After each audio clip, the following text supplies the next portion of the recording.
Intelligent. देखो मैं तीनों को डिफाइन कर देता हूं, बेवकूफी क्या है, इंटेलिजेंस क्या है और सुपर इंटेलिजेंस क्या है। बेवकूफी क्या है कि जो कहानी जैसी बनी हुई है हमारी लाइफ की उसके हिसाब से लाइफ चलती चली जाए, और वो कहानी बनी कैसे है, वो एडवर्टाइजिंग और मार्केटिंग की पूरी दुनिया है, उन्होंने आपके माइंड में कुछ कहानियां बना दी है जो उनके लिए फायदेमंद है। तो वो कहानी किसकी, दुनिया की, वो दुनिया की कहानी आपकी लाइफ को चला रही है। ये सफोकेटिंग होता है because you are not in control. बिल्कुल ऐसा है जैसे आपकी लाइफ की बोट को कोई और चला रहा है और आप जाना नहीं चाहते वहां पे, लेकिन वो जा रही है।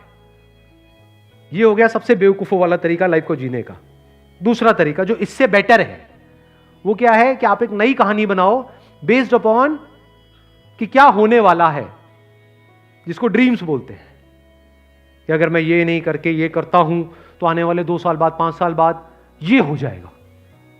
ये उससे बेटर है, लेकिन स्टिल इतनी बढ़िया कहानी नहीं है, क्योंकि ये जरूरी नहीं है कि प्रैक्टिकल हो।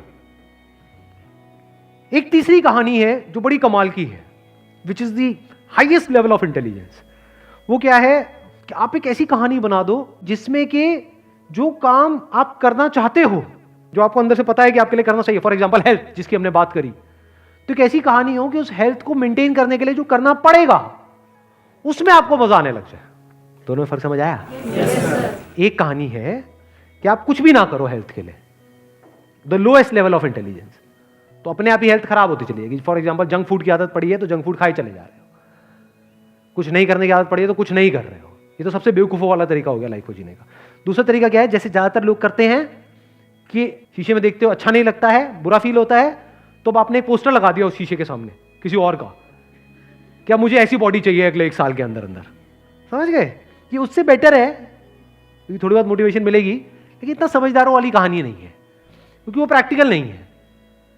क्योंकि जैसे ही आप 2-3 महीने कुछ करोगे और रिजल्ट नहीं आएगा तो छोड़ दोगे, डीमोटिवेट हो जाओगे, या ये कह लो जबरदस्ती अपने आप को पुश करना। बल्कि देखना कुछ इंटरेस्टिंग है, बल्कि जबरदस्ती अपने आप को पुश करना पड़ेगा, यानी कि लड़ना पड़ेगा अपनी इमोशनल ब्रेन से।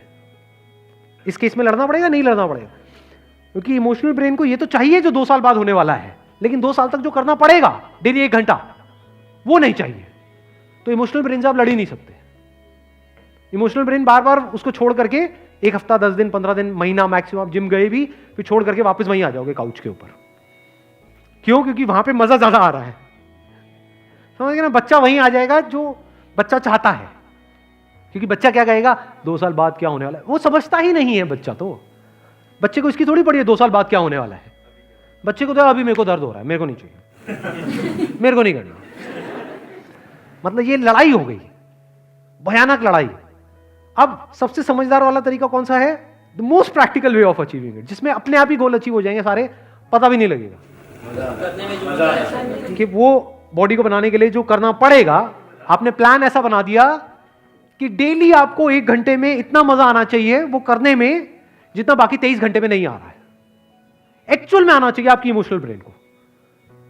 मतलब करते करते ऐसा होना चाहिए कि दिस इज लाइफ, मजा आ रहा है, मजा आ रहा है, मजा आ रहा है, मजा आ रहा है। नहीं भी आ रहा तो शुरू में बोलना शुरू कर दो, कैसा लगा करने के बाद मजा आया, करते वक्त मजा आया। समझे? तो अगर ये झूठ आप बोलते रहे कुछ दिन तक तो क्या होगा? आपको करने में मजा आने लग गया। अब वो करते रहोगे, मान लो 6 महीने, साल, 2 साल, 3 साल, 5 साल, क्या होगा? रिजल्ट तो आना ही आना है। तो रिजल्ट में भी मजा आएगा, करने में भी मजा आएगा, आदत भी बन गई है, और प्लस इमोशनल ब्रेन भी आपके साथ चल रही है। आपको अगेंस्ट जाने की जरूरत ही नहीं है।